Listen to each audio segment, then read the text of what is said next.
तो 1940 से एक फाइटर पायलट अगर हमारी आज की दुनिया में आ जाए तो उसे ये दुनिया बहुत अलग लगेगी। कहानी की शुरुआत मैरियन और उसके सौतेले बेटे एलाइजा से होती है, जो ओहायो की जंगल से होते हुए एलाइजा की बुआ के घर जा रहे थे। एलाइजा अपने पिता की मौत की वजह से दुखी था। मैरियन ने उसे चिड़ियाघर के बारे में बताया, लेकिन एलाइजा कहीं नहीं जाना चाहता था।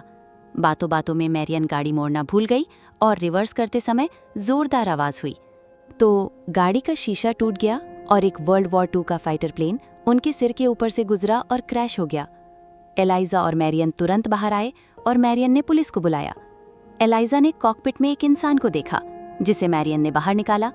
उसका नाम थियोडोर कोल था और वो एक वर्ल्ड वॉर 2 का पायलट था।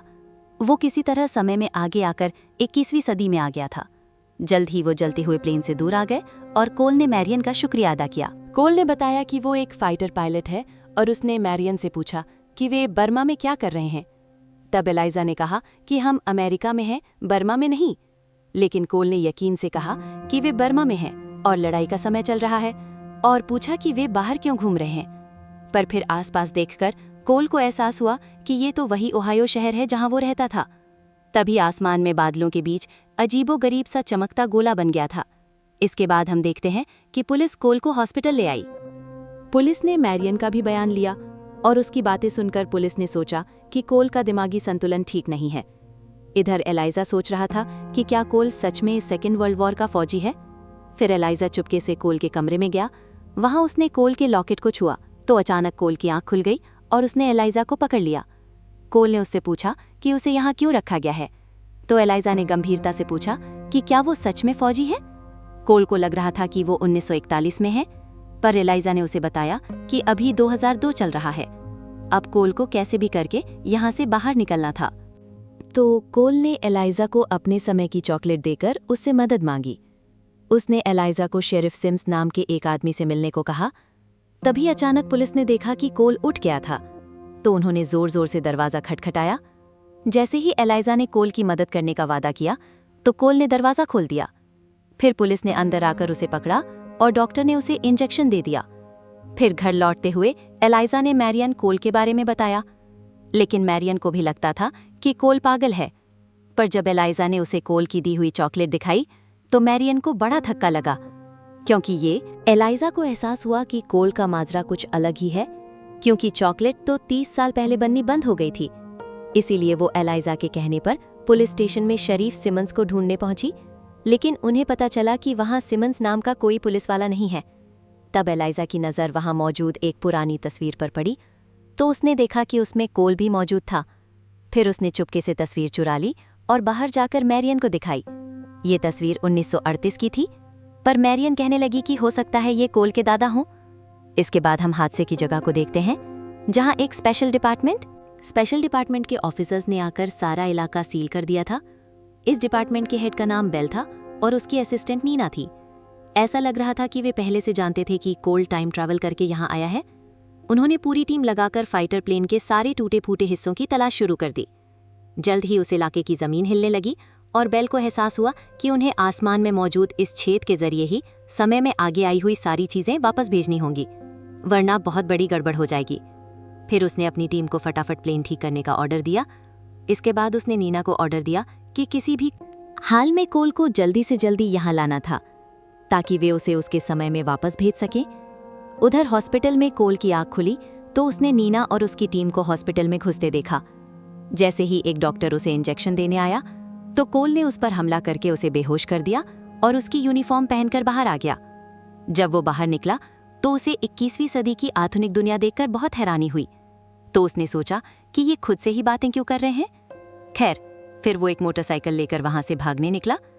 उधर मैरियन एक पेट्रोल पंप पर पहुंची तो एलाइजा ने यूं ही गाड़ी में मौजूद एक खत पढ़ लिया। पर उसे एलाइजा को खत पढ़कर बहुत धक्का लगा, क्योंकि उसमें लिखा था कि मैरियन एलाइजा को हमेशा हमेशा के लिए अपनी बुआ के यहाँ छोड़ने जा रही थी। पर उसने मैरियन से कुछ नहीं कहा।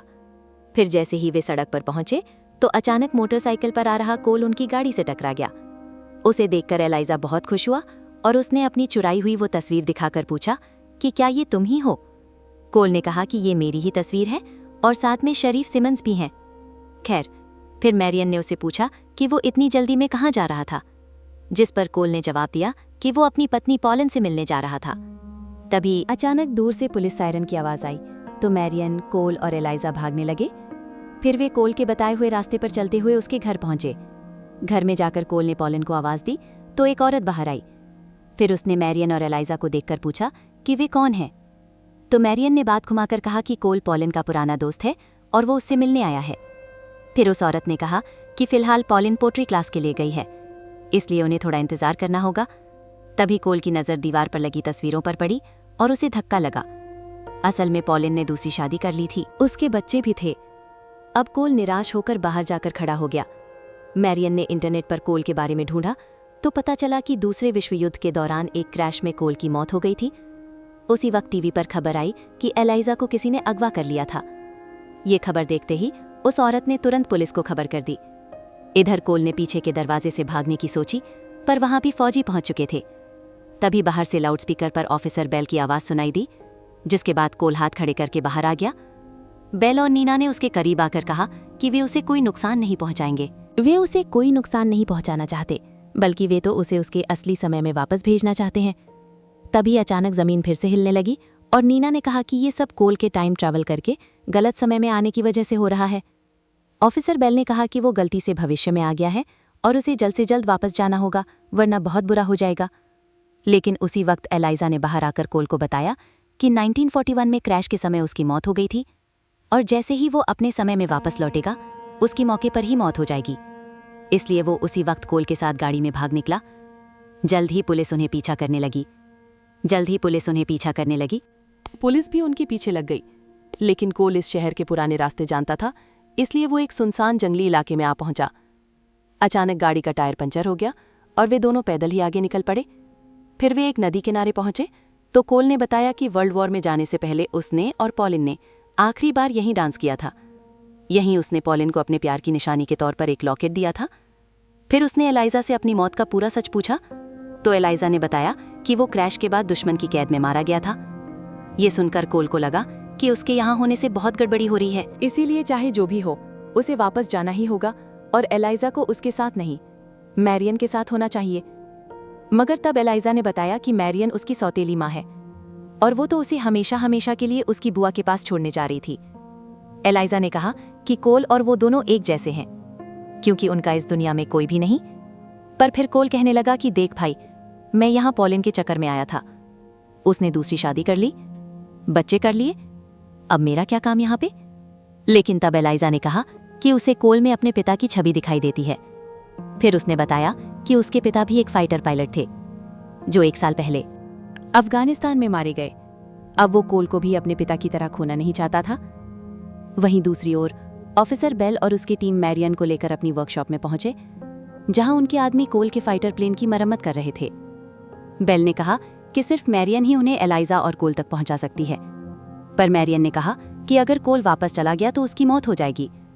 तब बेल उसे कंप्यूटर के पास ले गया और उसे अलग अलग इलाकों के नक्शे दिखाए। वजह से हो रहा था, इसीलिए अब कोल को वापस भेजना बहुत जरूरी था, वरना 10 किलोमीटर के दायरे में सभी लोग मारे जाएंगे। ये सुनकर मैरियन को मामले की गंभीरता समझ आई और वो मदद के लिए तुरंत राजी हो गई। फिर बेल, नीना और मैरियन मिलकर एलाइजा और कोल को ढूंढने निकल पड़े। तब मैरियन ने उस पोर्टल के बारे में पूछा तो नीना ने बताया कि वो छेद पूरे 11 घंटे तक खुला रहता है और अब उसके बंद होने में बस कुछ ही समय बाकी है। उधर कोल और एलाइजा पुलिस सायरन से भागते हुए शहर आ पहुंचे थे।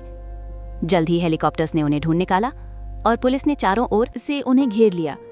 तभी बेल, नीना और मैरियन भी वहां पहुंचे। अब मैरियन ने पहले खुद जाकर कोल से बात करने की इजाजत मांगी।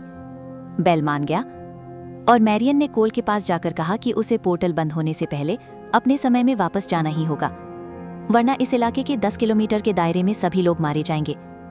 एलाइजा को लगा कि वो कोल को बेवकूफ बना रहे हैं, पर मैरियन ने उसे बाहों में लेकर समझाया कि यही सच है। आखिरकार कोल लौटने को राजी हो गया, पर जाने के पहले वो एक आखिरी बार पॉलिन से मिलना चाहता था।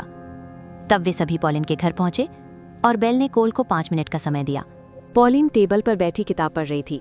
कोल को देखकर उसकी आंखें चमक उठीं और कोल ने उसके पास जाकर माफी मांगी, क्योंकि वो पॉलिन को बिना अलविदा कहे ही युद्ध में चला गया था। कोल ने कहा कि मैं जानता हूं कि तुम मुझे भूल चुकी हो, लेकिन मैं तो अभी भी तुम्ही से प्यार करता हूं।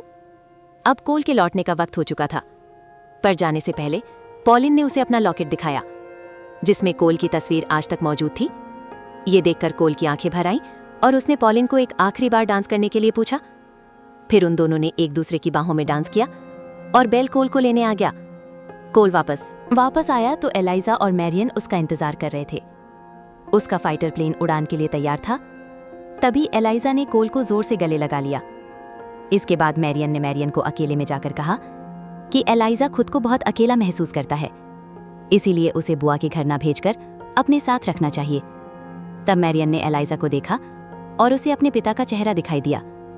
कोल ने कहा कि शायद उसके यहाँ आने का यही मकसद था, जिसके बाद मैरियन ने वादा किया कि वो एलाइजा को अपने से दूर नहीं करेगी।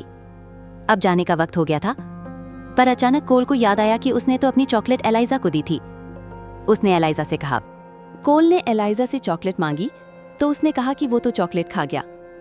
खैर, कोल ने कहा कि इससे शायद कोई फर्क नहीं पड़ेगा। अब कोल सबको अलविदा कहकर अपने फाइटर प्लेन में बैठा और सीधा उस पोर्टल की ओर उड़ा। उसके हाथ में पॉलिन की वही तस्वीर थी। जैसे ही कोल जहाज समेत उसके अंदर घुसा तो पोर्टल अपने आप ही बंद हो गया। फिर मैरियन ने एलाइजा को गले लगा लिया और उसके साथ एक नई जिंदगी की शुरुआत करने निकल पड़ी। अगर तुम्हारे पास टाइम ट्रैवल करने की पावर हो तो तुम समय में आगे या पीछे कहाँ जाओगे? कमेंट्स में जरूर बताना।